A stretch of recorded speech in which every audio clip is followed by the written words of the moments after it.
TNN TV کی بین الاقوامی خبروں کے ساتھ میں ہوں لارب خان۔ بڑھتی ہوئی مہنگائی اور شرح سود کا مقابلہ کرتے کینیڈین شہریوں کی اکثریت یہ محسوس کرتی ہے کہ ملک کساد بازاری کی طرف بڑھ رہا ہے۔ مزید جانیں گے اس رپورٹ میں۔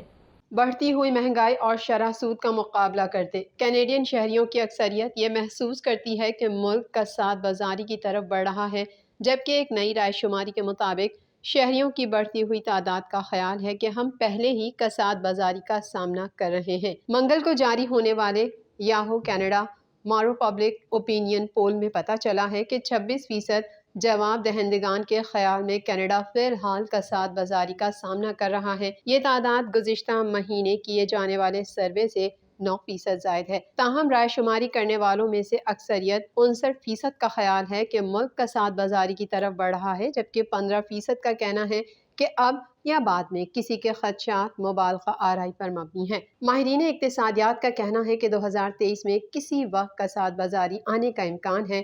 اس کی بڑی وجہ دنیا بھر کے مرکزی بینکوں کی جانب سے افراط زر سے نمٹنے کے لیے شرح سود میں جارحانہ اضافہ ہے۔ توقع ہے کہ بینک آف کینیڈا ستمبر میں اپنی بینچ مارک سود کی شرح میں دوبارہ اضافہ کرے گا۔ پچھلے مہینے مرکزی بینک نے دیگر عوامل کے درمیان افراط زر کے دباؤ کا حوالہ دیتے ہوئے اپنی کلیدی شرح سود کو پورے فیصد پوائنٹ سے بڑھا کر 2.50% کر دیا۔ 100 بیسس پوائنٹس کی شرح میں اضافہ اگست 1998 کے بعد سے بڑا سنگل اضافہ تھا۔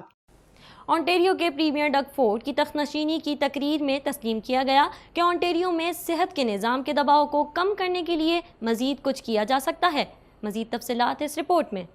اونٹیریو کے پریمیئر ڈگ فورڈ کی تخت نشینی کی تقریر میں تسلیم کیا گیا کہ اونٹیریو میں صحت کے نظام کے دباؤ کو کم کرنے کے لیے مزید کچھ کیا جا سکتا ہے، لیکن اس مسئلے کا کوئی نیا حل پیش نہیں کیا گیا، جس کی وجہ سے صوبے بھر میں ہنگامی کمرے کو عارضی طور پر بند کر دیا گیا ہے۔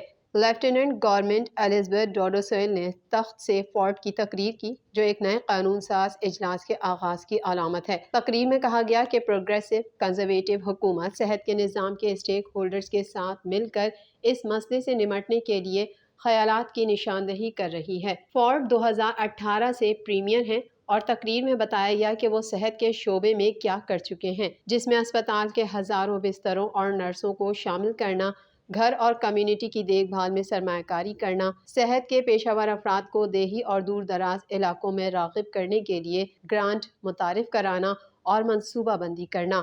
30,000 نئے طویل مدتی نگہداشت کے بستروں کی تعمیر شامل ہے۔ ڈوڈوسویل نے کہا کہ اگرچہ ان کی تاریخی سرمایہ کاری نے جدید تاریخ کے سب سے مشکل دور میں صوبے کے صحت کے نظام کو سہارا دینے میں مدد فراہم کی ہے، اس میں کوئی سوال نہیں ہے۔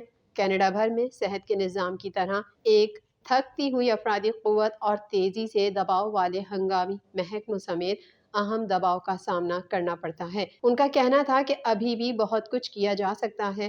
آپ کی حکومت فوری قابل عمل حل کی نشاندہی کرنے کے لیے صحت کے نظام کے شراکت داروں کے ساتھ سرگرم عمل ہے اور فوری دباؤ کو کم کرنے میں مدد کے لیے جو بھی اقدامات درکار ہوں گے ان پر عمل درآمد کرے گا، جبکہ یہ بھی یقینی بنائے گا کہ صوبہ موسم سرما کے کسی بھی اضافے کے دوران کھلا رہنے کے لیے تیار ہے۔ کینیڈا کی نائب وزیر اعظم کرسٹیا فری لینڈ نے پولیس اور سینیگال کے سفارتکار کے درمیان جھگڑے کے بعد پولیس کی بربریت کی مذمت کی۔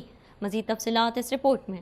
کینیڈین کی نائب وزیر اعظم کرسٹیا فری لینڈ نے پولیس اور سینیگال کے سفارتکار کے درمیان جھگڑے کے بعد پولیس کی بربریت کی مذمت کی۔ سینیگال کا کہنا ہے کہ گیٹنیو پولیس ذلت آمیز جسمانی اور اخلاقی تشدد کی ذمہ دار تھی۔ گزشتہ ہفتے سینیگال کی حکومت نے الزام لگایا کہ کیوبیک کے علاقے گیٹنیو پولیس نے سفارتکار پر ذلت آمیز جسمانی اور اخلاقی تشدد کا استعمال کیا اور اسے ہتھکڑیاں لگا کر مارا پیٹا، جس کا اختتام سفارتکار کے اسپتال میں داخل ہونے کے ساتھ ہوا۔ گیٹینیو پولیس سروس کا کہنا ہے کہ 2 اگست کے واقعے کے دوران ایک شخص نے ایک افسر کو مکے مارے اور دوسرے کو کاٹا۔ فری لینڈ کا کہنا تھا کہ یہ ناقابل قبول ہے اور کیا کینیڈا نے سینیگال سے معافی مانگ لی ہے۔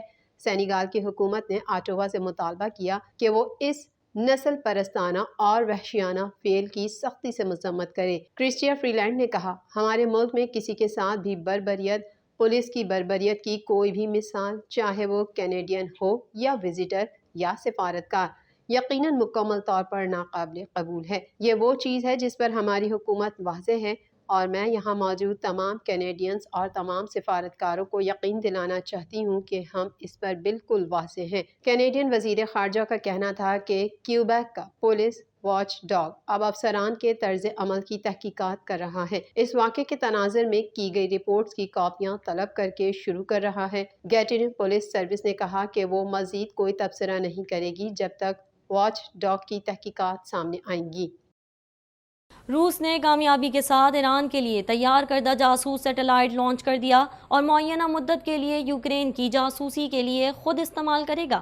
مزید جانیں گے اس رپورٹ میں۔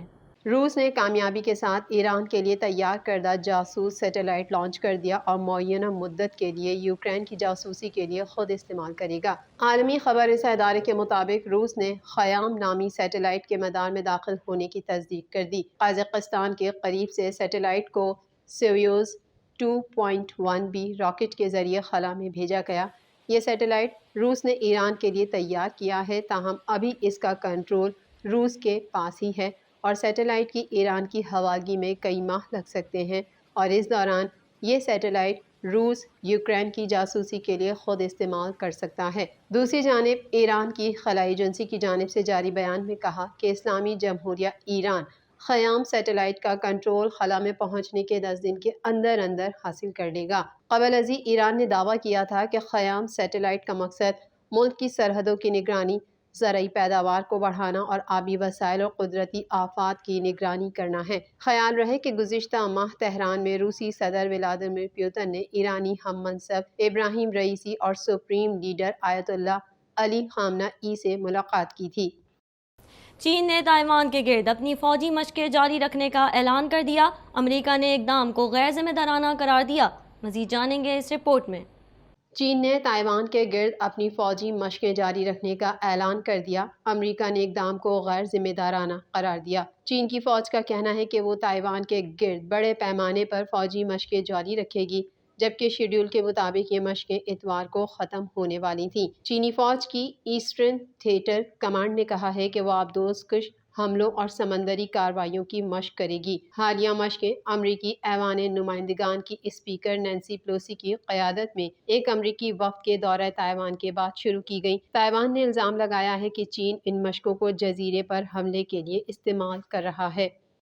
TNN TV سے فی الوقت اتنا ہی۔ مزید خبروں اور اپڈیٹس کے لیے دیکھتے رہیے TNN TV۔